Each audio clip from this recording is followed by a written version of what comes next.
For this Shabbat Shuva Drasha, actually, do the most thorough job ever, and to make it that every single person will actually be zoicha to a full kapara. How do I do that without knowing individual affairs? So you look at the culture that HaKadosh Baruch Hu put us in, and usually the chasronos of that culture reflects what our chasronos are. And it's not pshat.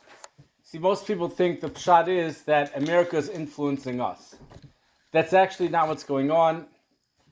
Chazal tell us that when we have a certain chisaron, Hashem puts us into a culture which has that chisaron magnified. This allows us to, that's the importance of the truth. It's more important to have a huge chisaron, but you know that you have it, rather than a minor chisaron and you don't know that you have. So that's the mila of being here in America. So there's the basic stuff that the basic struggles that all Americans struggle with. Number one, we give more respect to our youth than our elders. That's number one. So anytime in the Torah, when it says respect elders, that's something that, in general, there could be exceptions. That's something that people are going to have to work on. And we're going to speak about a way that you could be zoicha to a Shuva Gemara before this Yom Kippur, so you could be signed for a good year. That's number one. Number two, so that would include Kibbud Avim. Number two is just this general laxity in regards to doing good things or to doing anything. How it doesn't really matter when I do it. Doesn't matter that does the tefillin, things that don't make sense, that don't have to do with belief. The general culture that we live in right now, a lot of things that don't have to do with belief, they're given no respect whatsoever. There's no, people make fun of it, totally make fun of it. So these things are going to filter into our culture as well. And it could very well be we were put into this culture because these things were already an issue. There are some people struggle with even putting on tefillin on every single day. Saying Kriya Shema by a certain time, that's even more of a struggle. These are basic things. Lashon Hara, that's a basic thing that's always been an issue, probably. Even in the Gemara's time, Lashon Hara has always been an issue. But in a country like this, where the communication is it's not just through verbal communication, it's through it's 24/7 and it's online. So that's also something that's a general thing, that being in America, those are things that people work on. Materialism, that's another thing, being in America. So now, a person might think, well, it's an overwhelming thing, but it really isn't. It's actually very, very easy, and I know this from the Torah. The Torah says it's very close to you. Torah is lo bashmayim. The answer to all this is not up in the heavens. It's actually very close to you. So I'm going to show you a mahalach of how something that was taught to me, of how a person could get a complete shuva on every single thing they've ever done and continue to do that throughout the year.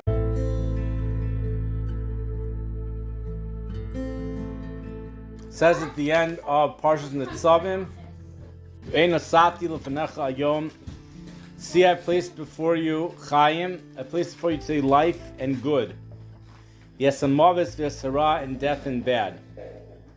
I've commanded you today to love Hashem your God, to go in His ways, to guard His mitzvos, etc.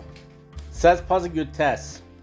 Moshe Rabbeinu is speaking. He says, "Ha'adosi v'chem hayom." This is from Rabbi Lipson, Mashgiach of Providence. I call heaven and earth as witnesses. Before you, I place life and death, the blessing and the curse. You must choose life so that you and your descendants will survive. Zok Rashi, Perek Lamed, Pasuk Yud Tes. So Rashi says, She'im kayam la'olam. The reason why Shemayim and Aretz are witnesses is because they last forever. The kasher tikra eschem hara yiyu edim. They will be the edim shani atarti bachem b'chozos. Davar acher. This is an unbelievable story that took place, and the story is based upon this pasuk.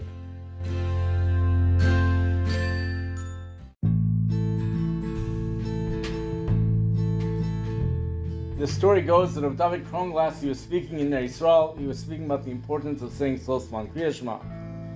And he said, in heaven and earth can testify that I have not missed Asman Kriya Shema in over 35 years. And at that moment, although there was no storm, there was nothing, there was the loudest boom of thunder and lightning that was ever heard.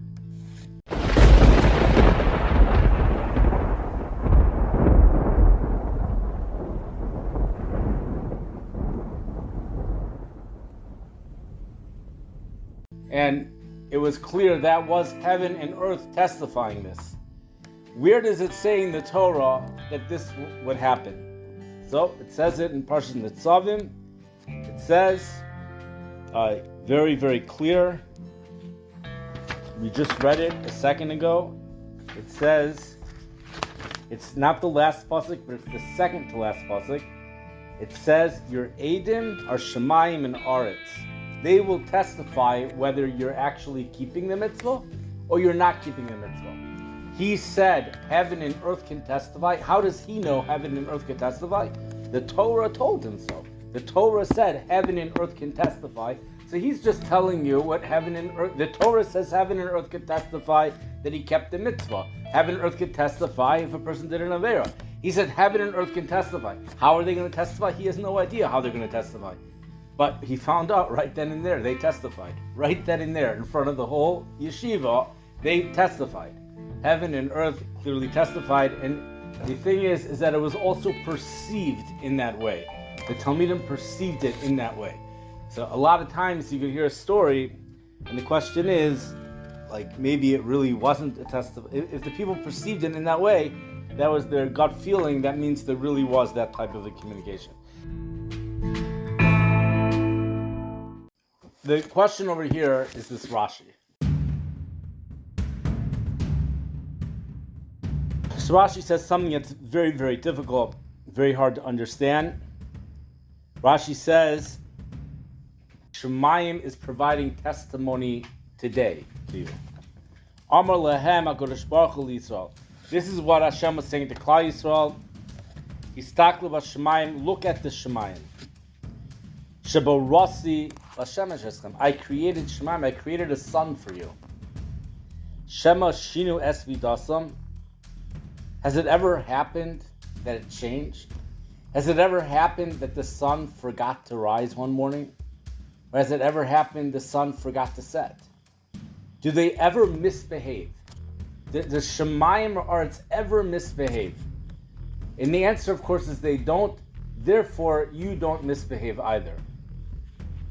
But he says it a little bit differently. Shema shanu es midasam, Shema lo ala gilgul chama mina mizrach. Could it be maybe the sun just won't come up from the east and it won't give light to the world? Ke'inyan shnemar v'zarach hashemesh u'ba hashemesh. Histaklu b'aretz, and look at the land. Shebarasi l'shemesh. Eschem, I created for you to use. So we're just going to translate something a little bit different. He says, Davar Acher is, it's chava that people are not here, because when people ask questions, there's so much more chachma that comes out. But in any case, Davar Acher, another interpretation is, Ha'idasi b'chem hayom es hashemayim. Amar lehem HaKadosh Baruch Hu Yisrael. HaKadosh Baruch Hu was saying to Klal Yisrael, Histaklu b'shemayim shabarasi l'shemesh eschem. Look at the Shemayim that I created for you to use. I created the Shemayim for usage by you. Shema shinu es midasam. Maybe they will change. They will change. Their traits will change. Maybe their traits will change. Shema lo Allah gilgal chama mina mizrach. Maybe the sun won't come up from the east. V'her l'chol ha'olam, and won't give light to the world. Ke'inyan shnemar v'zarach hashemesh u'ba hashemesh. Histaklu b'aretz. Look at the land. Shebarasi. It's hard to look at an empty room. At least here there's some pictures. You're reading it. Histaklu. Fine, you can listen like you do. Histaklu b'aretz. Look at the land. Shebarasi that I made. L'shemesh. I made the land for you to use. That's that. Shemet shinsa midasa. Maybe the land will change the way it operates. Shema zarastam osavlo tzamcha. Maybe you're going to plant something and it's not going to actually sprout. Or shema zarastam chitim. Or maybe you're going to plant wheat. The losses sa'orim and barley will pop up.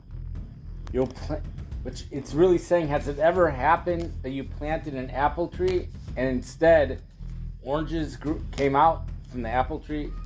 Have they ever misbehaved? Has the sun ever misbehaved? And these things, there's no punishment and there's no reward. There's no loss. There's no reason for them not to misbehave. Let them misbehave. Right, sir? They're not going to get rewarded. They're not even going to be punished. If they misbehave, they're not going to be punished. If you misbehave, you are punished. So it's a kal v'chomer. Rashi is saying, "V'im chataschem dikabel peranios al achas kama v'kama." It's a kal v'chomer. You who get rewarded when you do good, and you get punished when you do bad, for sure you don't have a right to misbehave.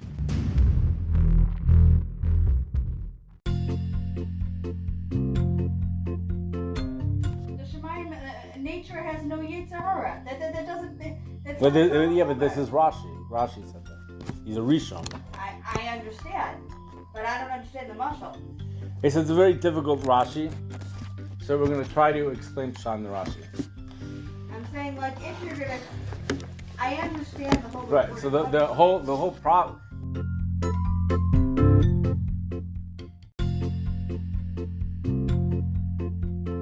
It's like the boss goes to the employer and he says, "Why don't you listen to me? The computer always listens to me. You don't." But he has a Yetzer Hara. He has a Yetzer Tov. The computer doesn't. Besides, computers don't listen to you either. But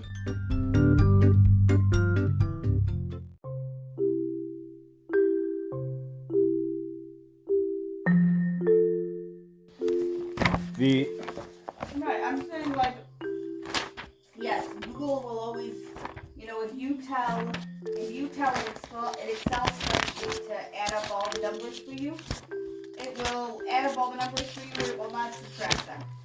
But that's not a riot for anything, because, okay, yes, you get paid and the computer doesn't, but the computer doesn't have anything better to do. The computer doesn't need to eat. The computer doesn't have a desire to take a lunch break, and like I don't think it's a riot. I understand. But so you have to end off as you don't understand it. Not that you don't. It is a riot because Rashi says so. Right, I understand. You just don't understand it. So what you have to do is work until you understand it.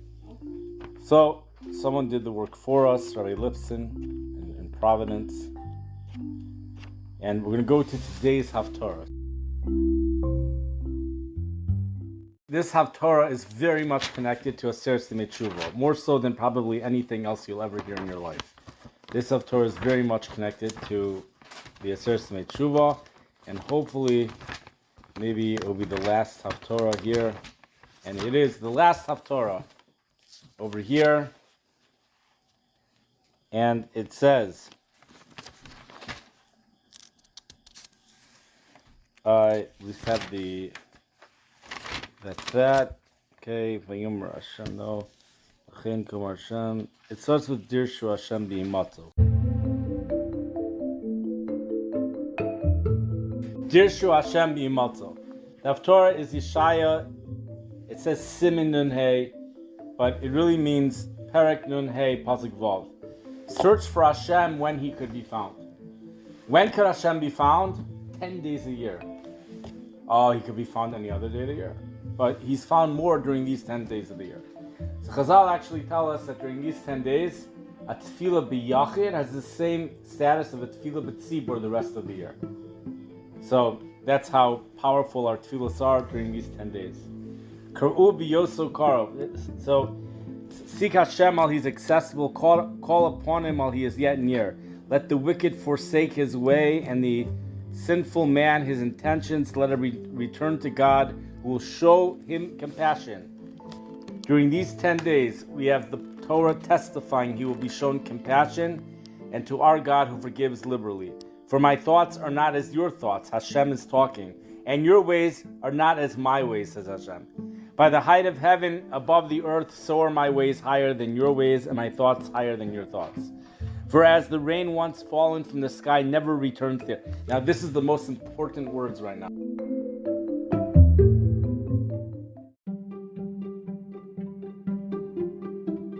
For as the rain once fallen from the sky never returns there, rather shall it water the earth, making it blossom and fruitful, giving seed to the sower and bread to the eater, so shall be my word which proceeds from my mouth. It shall not return to me ineffective, but it will accomplish what I desire and will succeed in the mission for which I sent it.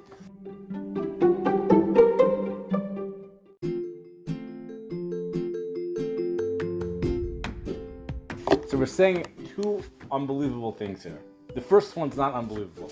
Whatever mission Hashem has, that mission will be fulfilled. Okay? But we're saying something more than that. Not only that, the shliach sent to do the mission, that shliach will be the one to fulfill it. That's what we're saying. The snow is sent down to do a mission. Hashem's not going to send other snow to do it if the first snow fails. The first snow will not fail. That whatever comes out of Hashem's mouth, what he's saying in the Hebrew, maybe it's sometimes easier to hear it in the Hebrew, the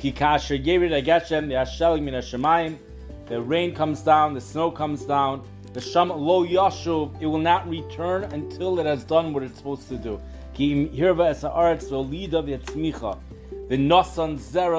Until it's producing seed, and it's not just for rain and snow, it's for my word. Anything that comes out of my mouth, lo yashuv elai rekam, will never come back to me empty.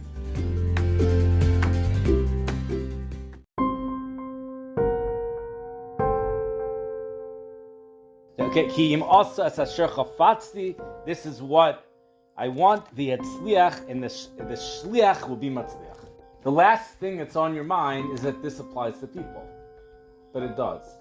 This actually applies to people. Now, the question is, so when it comes to nature, it's very easy to understand how this applies to nature. It's even with nature, you could have a kasha. But fine, with nature, things have a certain consistency. You could say that, okay, the rain didn't make it to the drought area. Well, I guess that wasn't the purpose of the rain. Maybe the purpose of the rain was to trick everyone. Because they were tricking people, they were tricking the poor, the Gemara says, so Hashem tricked them. But what about people who have the chira? So every single person's mission will for sure be fulfilled? Doesn't it seem like that's not every single person? What about the people in the Mabul? Was their mission fulfilled? Did they complete what they were here to do? Does everybody complete what they were here to do? So we're going to learn a very big chiddush. The answer is yes. Okay, now, how do we know? So that's where we get into, we have to go into some other sources.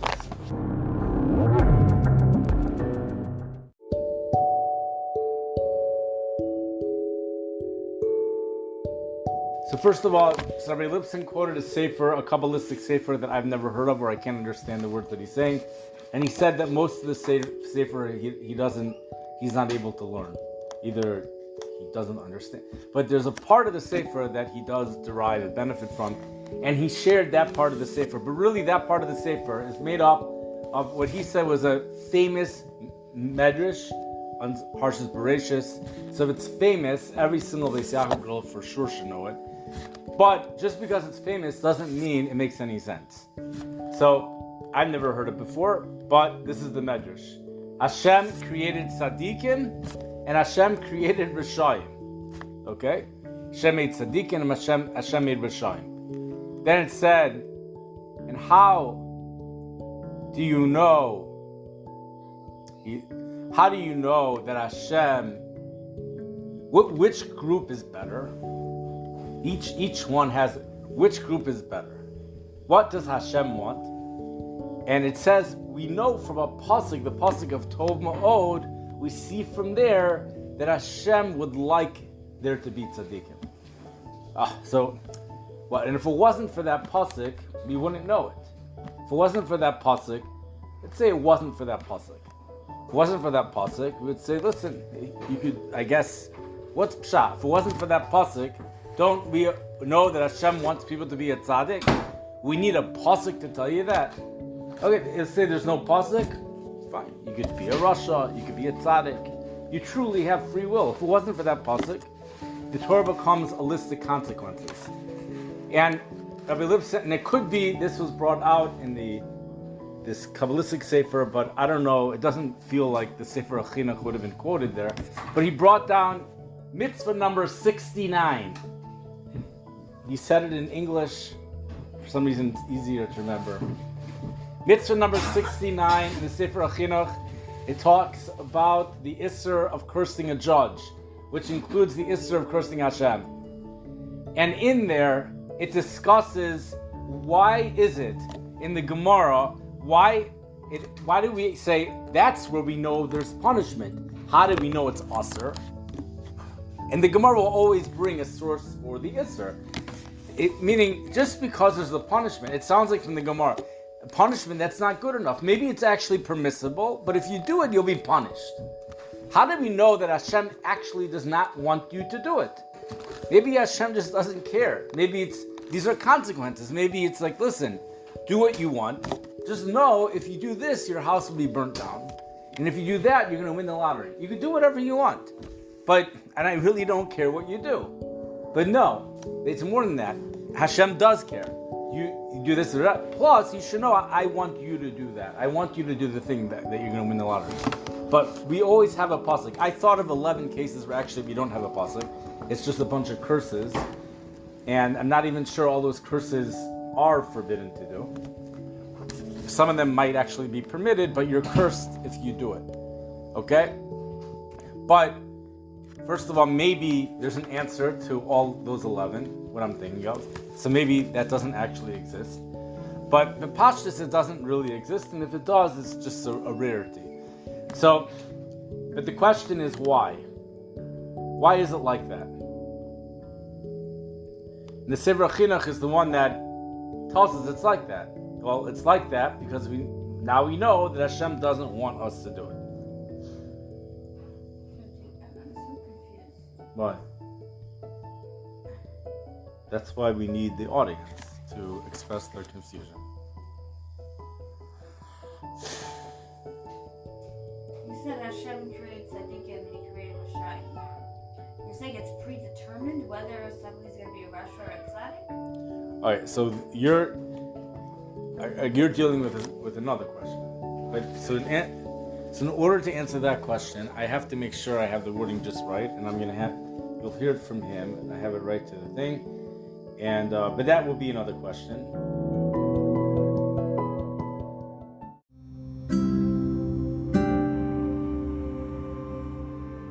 The Leshem Shuvah Achloma cites a medrash, a fairly well-known medrash, and it's a very strange medrash. The medrash is in Parshas Bereishis, and it says in the medrash, Hashem says, "Orosi tzadikim, orosi rishoyim." I created righteous people, and I created evil people. There's two types of people. There's people that are righteous, that fulfill Hashem's will, and there are people that are not righteous. Two types of people. And the medrash says, I wouldn't know which one of those two categories Hashem prefers. But then we have the pasuk that says, Vayar Hashem is kol asher osa v'hinei toiv ma'od. Hashem beheld everything that He created, and behold, it was very good. So from that pasuk we learn that Hashem prefers the actions of the tzaddikim to the actions of the rishoyim, to the actions of evil people, which is a very, very obvious, strange medrash. What in the world could the medrash have been thinking, to even have a havamina, to even have it occurred, to have even any thought that the Rebbeinu Shalom would prefer the actions of rishoyim over the actions of tzaddikim? What could the medrash possibly mean? So the Leshem explains the medrash in the following way. Do you want to continue hearing it from here? It did not address your question. You have a separate question. No, but I do want to continue hearing it from there. I just want to make sure but I want Dita to get in the shower. Because she needs to shower. Then you're not going to, and then you'll hear it from me. let him get practice. I need you to get in the shower. I don't want to. Alright. The Sefer HaChinuch. Now, the Sefer HaChinuch is a 69. Sefer on the Taryag mitzvahs. And in mitzvah 69, which is the mitzvah, happens to just be a mitzvah, doesn't really, not relevant to what I'm saying, but in the mitzvah where he speaks about the prohibition against cursing a judge, and all the more so, chas v'sholem, to the Rebbeinu Shalom. So he speaks over there about a concept which people who learn Gemara will be very familiar with. And that is that any time we have in the Torah a statement that somebody will be punished for performing a certain act, so the Gemara will always say, Oynish Shomanu Azhara Minayim.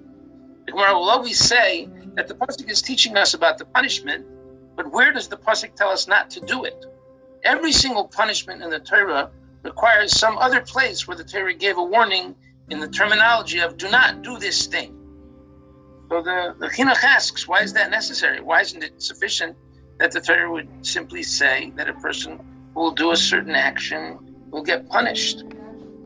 So the Chinuch says the reason is because if the only thing that the Torah would do would give a punishment, then we would think that what the Torah is doing is simply telling us consequences of actions. If you do this act, then this will be the consequence. And if you do that act, then that will be the consequence. And then it's up to the person's jurisdiction to choose whatever the person would want. It's true. If the person is willing to suffer whatever consequence there is, then it could be permissible. Or not permissible or not permissible. But it's just a choice that a person would make, either to bear the consequences of his action, if it's a punishment, or to reap the reward. But the Chinuch says the person wouldn't know that besides the punishment, Hashem forbids him from doing it.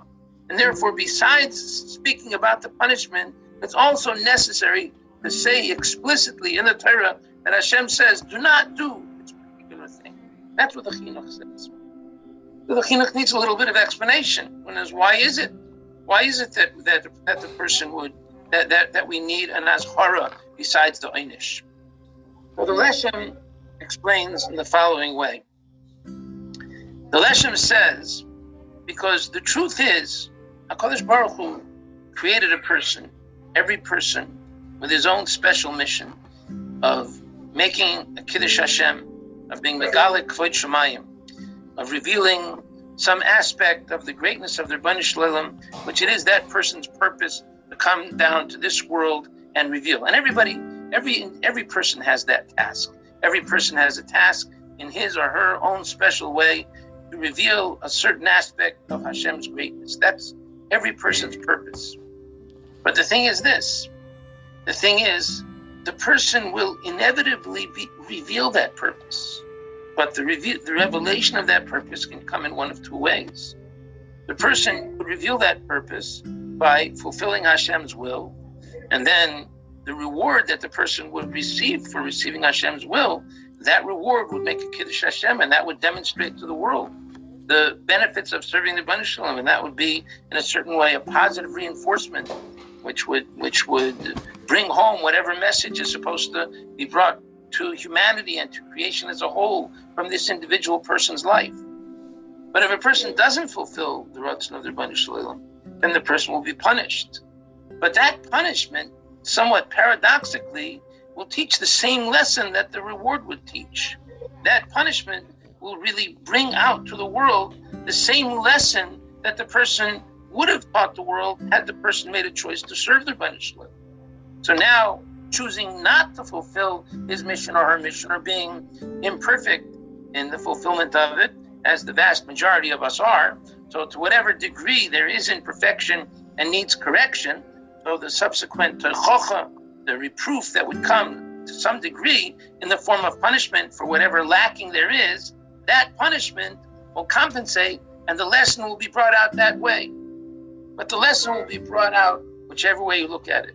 The lesson, the success of the person's mission in the world in a certain way, not in a certain way, but the success is inevitable. Eventually the person's mission will be brought out. And I saw for the first time today, I saw something else in another section of the Leshem, which I wanted to share with you. And in this other section of the Leshem says a very profound thing.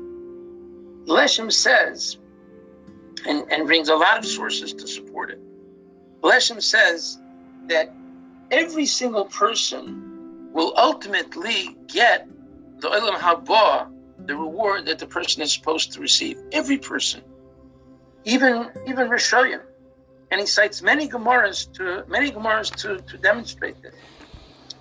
I'll just cite one very quickly. The Gemara in Sanhedrin on Kuf Daled Amid Beis.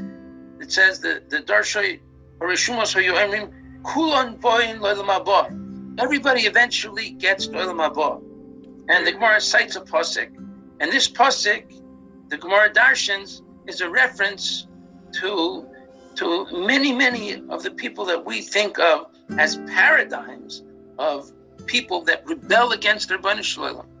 People like Yerovam ben Nevat, people like Achov, people like Achitophel, people like Doimi, the people that really are Menashe, the people that really represent prototypes, and as I said, paradigms of people that rebelled against their Ribono Shel Olam. The Gemara says, eventually those people will get Olam Haba. Every person eventually will get Olam Haba. And the Leshem cites as well, there's a Malbim in Parshas Emor. In Parshas Emor, somewhat uniquely, when the Torah speaks about the punishment of Kores, the punishment of spiritual excision, so it's speaking about somebody who violates Yom Kippur, who the punishment is Kores. So there, the language of the Torah is V'ha'avadati es hanefesh hahi mikerav amo. Now the word V'ha'avadati, the word Ha'avadati is the same word as losing or lost something. So V'ha'avadati means will make it be lost. And the Malbim elaborates on this, and he actually proves it from the Sifri. He says there's a difference between krisus and avdoin, because krisus means a permanent cutting off. Avdoin means being lost. So what this essentially means is that when somebody violates their Ribono Shel Olam, so as a punishment, he will be lost, but it's only a temporary loss. And he's not lost forever. The person is lost during the time that he has to sustain whatever punishment, whatever correction is necessary. But ultimately, even a person who has Kores, says the Malbim, will come to Olam Haba. So ultimately, everybody will come to Olam Haba. So the point that I want to bring out over here, and there are a lot of other sources for this also, I don't want to take up so much time to keep this a little bit shorter, but there are many sources for this, which the Leshem cites, all of which lead to this same understanding, to this same conclusion. The Ribono Shel Olam created a human being for a purpose, and the purpose ultimately culminates in Olam Haba, and every single person will eventually get there.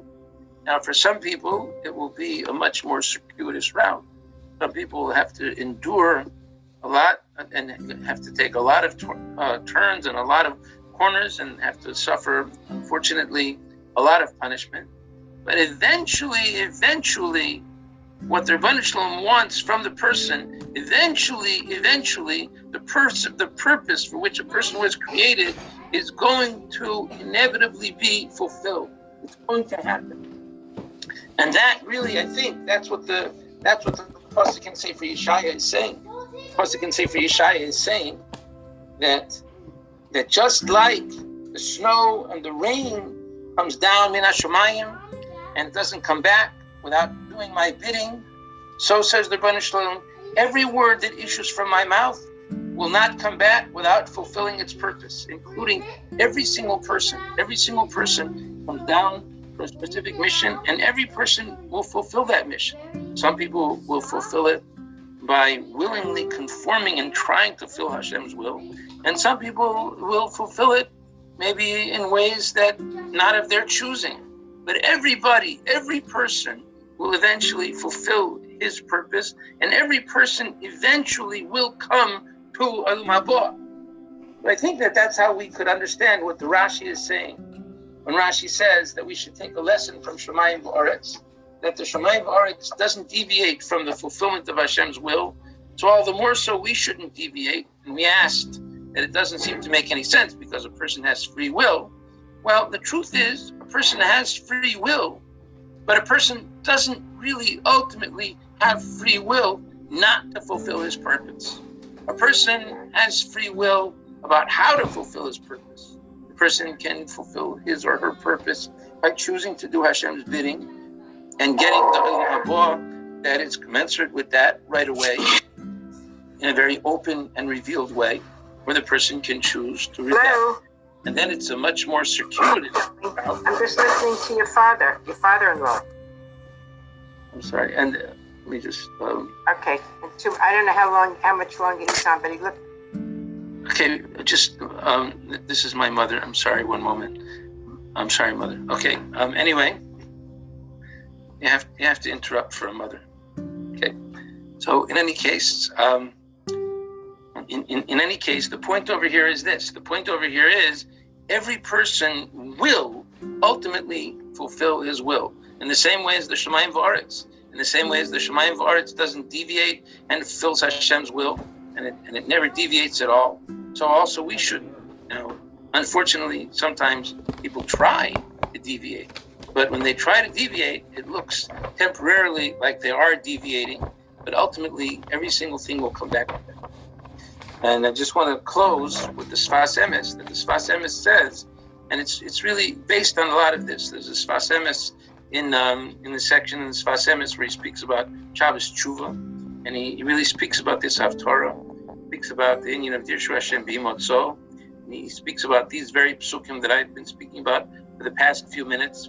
And he says the main tshuva that we're doing on Yom Kippur is the tshuva about is the degree to which we have deviated from our shlichus. Now, again, we're bringing a point out over here that you really can't deviate from your shlichus because you're going to fulfill your shlichus one way or the other. You won't have any. You could fulfill it in a very long, roundabout way, or you could fulfill it in a very quick way. You're going to fulfill your shlichus. But the tshuva that you're doing is the degree to which you haven't committed yourself willingly fulfilling the shlichus of the Rebbeinu Shalom. That's what Yom Kippur is such a wonderful opportunity that we can reconnect with that. We can reconnect with our shlichus. We can reconnect with our mission, and once again set ourselves straight. From Yirtzeh Hashem, we should all have a Machsima Tova. We should all reorient ourselves as we try to do every Yom Kippur. We should try to straighten ourselves out. We should try to come back to the Rebbeinu Shalom.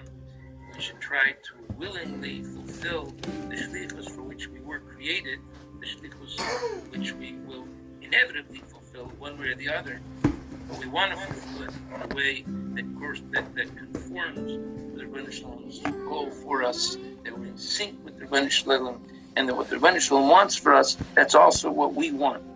So, Yirtzeh Hashem, we should all be zeichet to a Gemar Chasima. Thank you very much.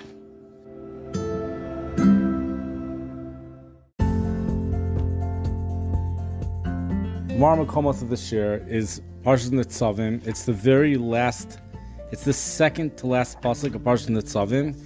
The Davar Acher in Rashi. That's the thing he started off with. So we have a tremendous difficulty in Rashi. He then went on to discuss the Haftorah that we read on fast days, which would be a day like today.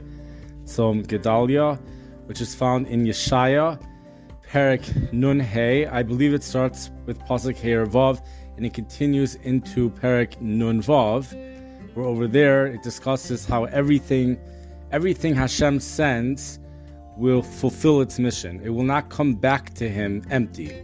It will fulfill its mission. So it's not just missions will be fulfilled, but the missions will be fulfilled with the exact thing that Hashem sent in some way or another. Rabbi Lipson then extends that to mean the same thing would apply for people.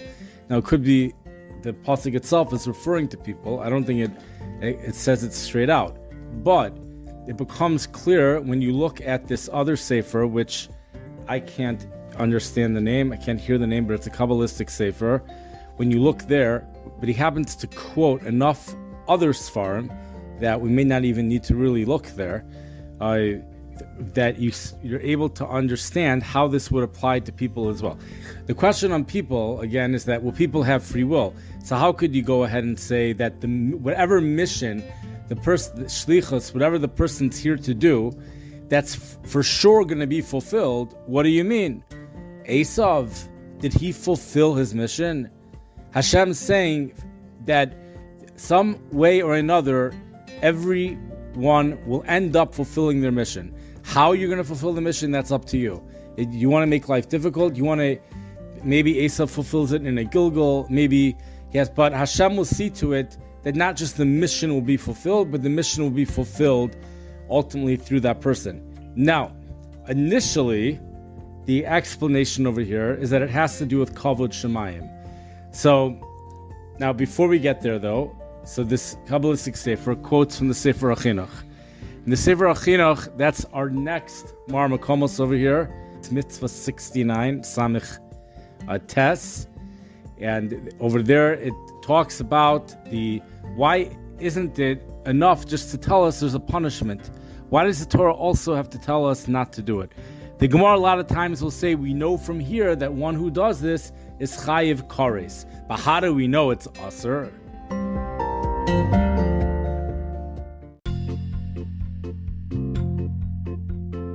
Okay, Dovi, now, what do you think? The Torah says, we know from here that someone who does it, we stone you. He gets stoned. But how do we know you're not allowed to do it? So then the Gemara has to go searching to find a pasuk to prove you're not allowed to do it. This pasuk told us, if you do it, you're going to get stoned. Maybe you're allowed to do it. Just if you do it, you'll get stoned. How do you know you're not allowed to do it? I mean, so the real question is, what do you mean if you're going to get stoned? And obviously Hashem doesn't want you to do it. So the Sefer HaChinuch answers that question. And he says, no, it could be, you might have thought, maybe Hashem really doesn't care what you do. He doesn't care. He's just telling you, if you do this severe, your house will burn down. And if you do this mitzvah, you're going to win the lottery. You could do whatever you want. I really don't care. I don't care if the house burns down. I don't care if you win the lottery. I'm just telling you the consequences. If you do this, the house will burn down. Do I care? You could do it. Fine. You might think that's what Hashem wants. But comes the Torah and tells you, no, not just if you do this, the house will burn down. This also, I don't want you to do this. So we're saying two things. Torah says, I don't want you to do this Avera. If you do the Avera, you're going to be punished. But the second thing is, and I don't want you to do it. I want you to do the mitzvah. You'll be rewarded if you do the mitzvah. But more than that, you're also doing what I want you to do. That's what Hashem is saying. The question is, why would a person say not like that? So the reason to say not like that is like this. Because no matter what happens, Hashem is revealing himself. Hashem's name will be revealed.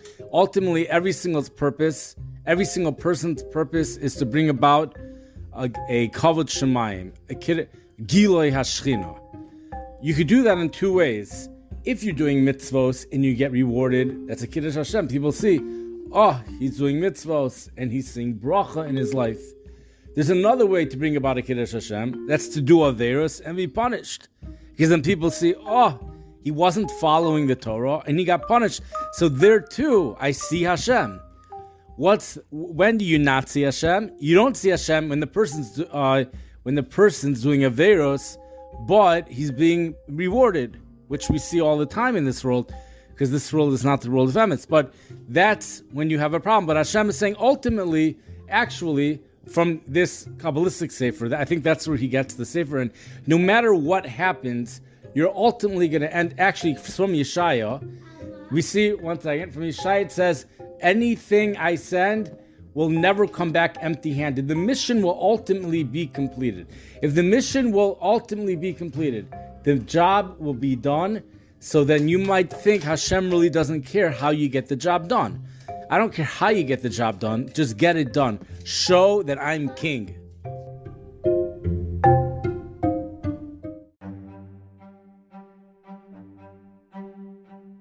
this is how I'm understanding it.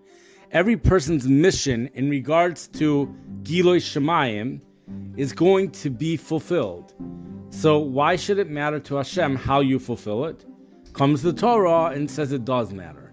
Hashem wants you to do it in a way that you're not going to have to suffer in between. You're going to fulfill it either way, but one way you might have to suffer. Hashem's saying, I want you to do it in a way that you're not going to have to suffer. Then later on in this sefer that Rabbi Lipson was saying he can't learn it because he doesn't understand it, Muslima. But he said he found something else, and he found this the day he was giving the shmooze.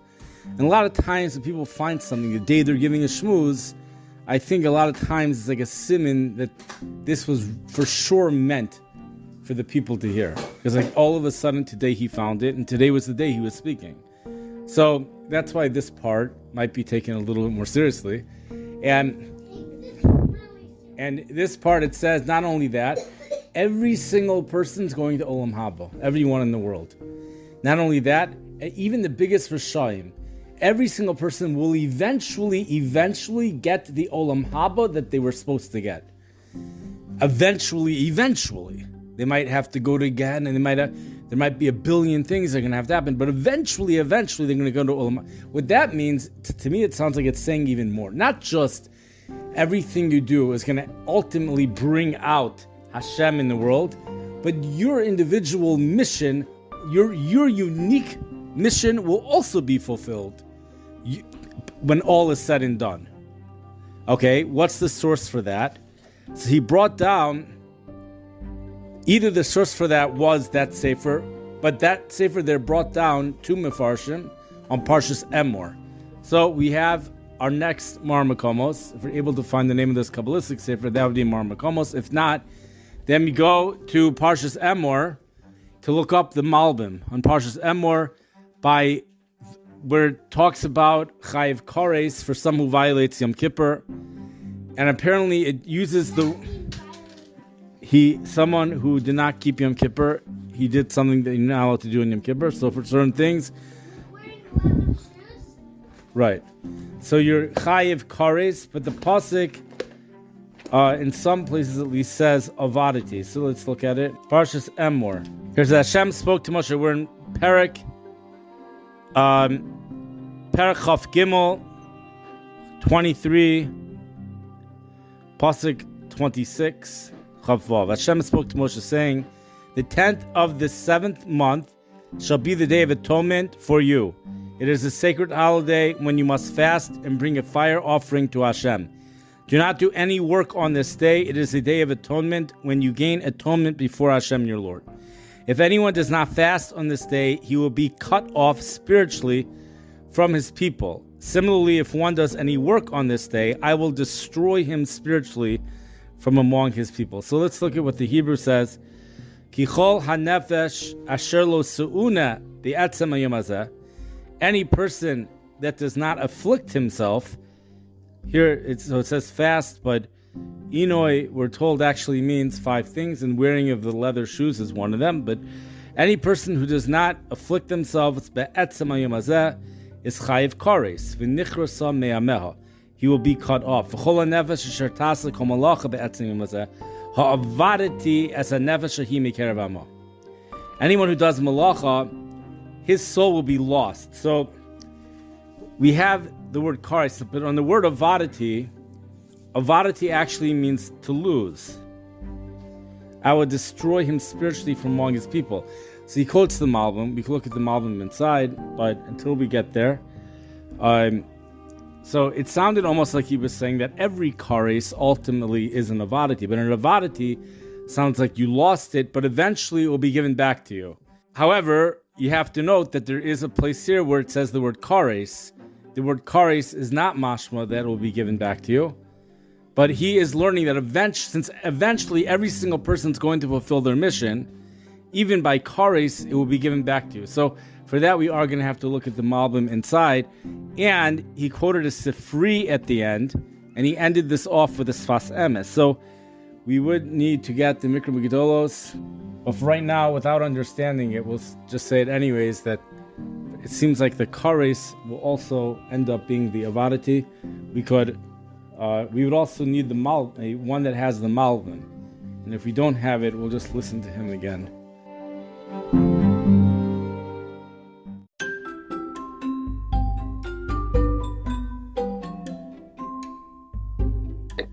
So in any case, in any case, the point over here is this. The point over here is every person will ultimately fulfill his will. In the same way as the Shemayim V'aretz. In the same way as the Shemayim V'aretz doesn't deviate and fulfills Hashem's will, and it never deviates at all. So also we should, unfortunately, sometimes people try to deviate. But when they try to deviate, it looks temporarily like they are deviating, but ultimately every single thing will come back to them.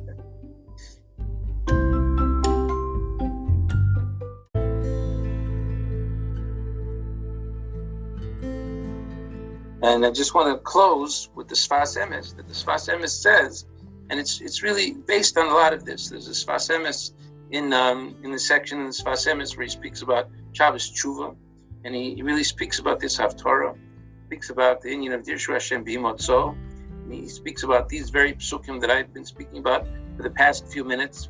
And he says the main tshuva that we're doing on Yom Kippur is the tshuva about is the degree to which we have deviated from our shlichus. Now, again, we're bringing a point out over here that you really can't deviate from your shlichus because you're going to fulfill your shlichus one way or the other. You won't have any. You could fulfill it in a very long, roundabout way, or you could fulfill it in a very quick way. You're going to fulfill your shlichus. But the tshuva that you're doing is the degree to which you haven't committed yourself willingly fulfilling the shlichus of the Rebbeinu Shalom. That's what Yom Kippur is such a wonderful opportunity that we can reconnect with that. We can reconnect with our shlichus. We can reconnect with our mission, and once again set ourselves straight. From Yirtzeh Hashem, we should all have a Gemar Chasima Tova. We should all reorient ourselves as we try to do every Yom Kippur. We should try to straighten ourselves out. We should try to come back to the Rebbeinu Shalom. We should try to willingly fulfill the shlichus for which we were created, the shlichus which we will inevitably fulfill one way or the other. But we want to fulfill it in a way that conforms to the Rebbeinu Shalom's goal for us, that we're in sync with the Rebbeinu Shalom, and that what the Rebbeinu Shalom wants for us, that's also what we want. So, Yirtzeh Hashem, we should all be zeichet to a Gemar Chasima. Thank you very much. Praying to Hashem, Eli, observe your mouth. Okay, so those were the words of the Sfas Emes in regards to the Malbim. So the lesson. Let's just see here. The following way. There's a Sefer HaChinuch. Now the Sefer HaChinuch is a Sefer on the Taryag mitzvahs. And in mitzvah 69, which is the mitzvah, happens to just be a mitzvah, doesn't really, not relevant to what I'm saying, but in the mitzvah where he speaks about... Let's go right. I think we did this part already. Then we would think that what the Torah is doing is simply telling us... Okay, let's go to the Avadati and the Kares. That's the part. The says the person wouldn't know. The Leshem says, because the truth is, HaKadosh Baruch Hu created a person, every person, with his own special mission of making a Kiddush Hashem, of being Megale Kvod Shemayim, of revealing some aspect of the greatness of the Rebbeinu Shalom, which it is that person's purpose to come down to this world and reveal. And every person has that task.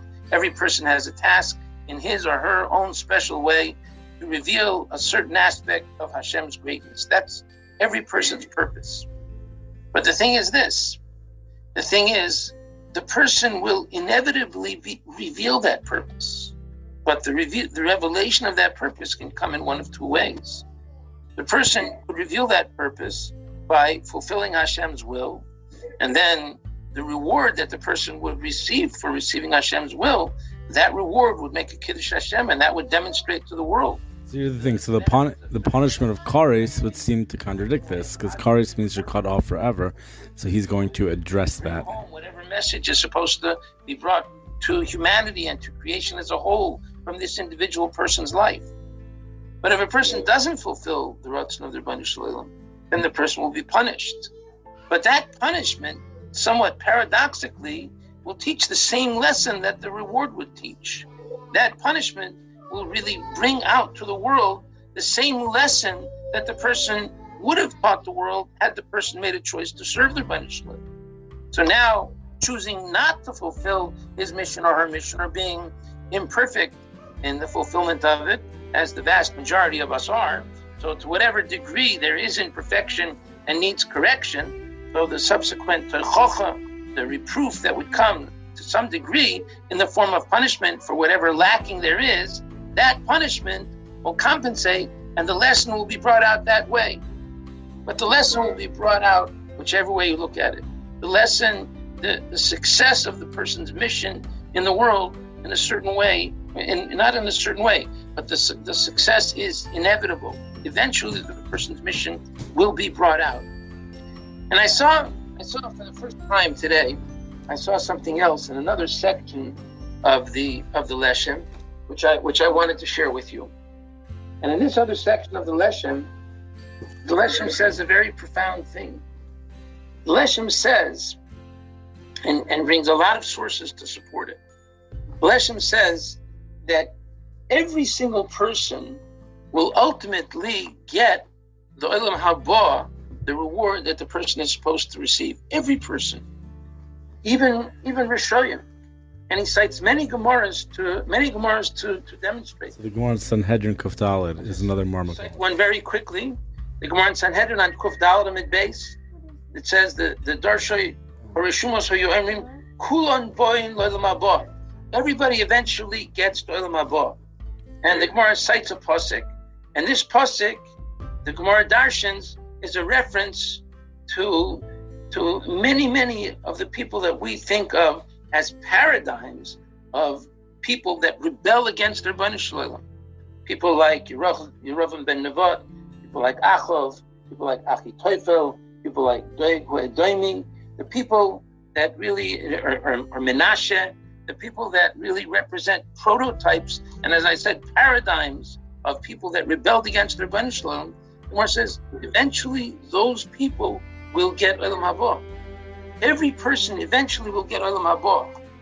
And the Leshem cites as well, there's a Malbim in Parshas Emor.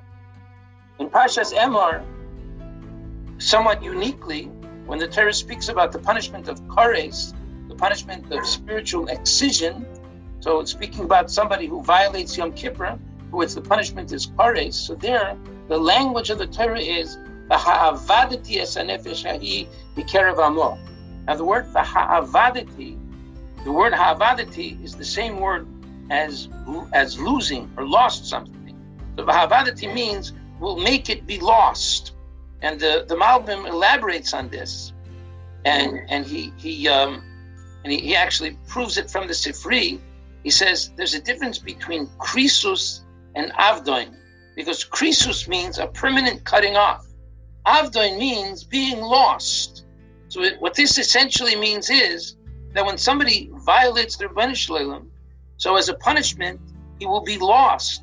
But it's only a temporary loss, and he's not lost forever. The person is lost during the time that he has to sustain whatever punishment, whatever correction is necessary. But ultimately, even a person who has kares, says the Malbim, will come to Olam Haba. So ultimately, everybody will come to Olam Haba. So the point that I want to bring out over here, and there are a lot of other sources for this also. I don't want to take up so much time to keep this a little bit shorter, but there are many sources for this, which the Leshem cites, all of which lead to this same understanding, to this same conclusion. The Rebbeinu Shalom created a human being for a purpose, and the purpose ultimately culminates in Olam Haba, and every single person will eventually get there. Now, for some people,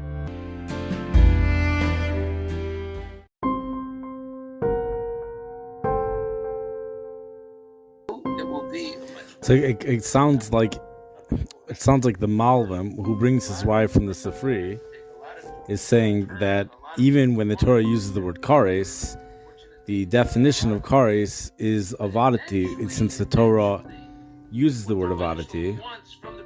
So even because otherwise kares would be a kasha on this, to be cut off, permanently cut off. That means you're not going to reach ultimately your destination. But if kares actually just means you'll be lost, but eventually you'll be found, although he didn't say the words be found. So that's what it means. So it comes out that the tshuva on Yom Kippur, what we're doing, it's best just in the Sfas Emes he quoted as a Sfas Emes on Shabbos Shuva that deals with the Haftorah read on a fast day. Yeshaya Nun Hey Nun Vav Tirshu Hashem B'Yimatzo speaks about those psukim. So you can't say that Shuva is that we have not been completing our mission, because we're going to be completing our mission no matter what. Well, it's the way in which Hashem wants us to complete it in a direct way. And if we're completing it in an indirect way, then we're doing tshuva. We regret that, because that's not what Hashem wants. We get punished as well, but Hashem wants us to bring about the Giloi Shechina in a certain way, and that way will be the best for us.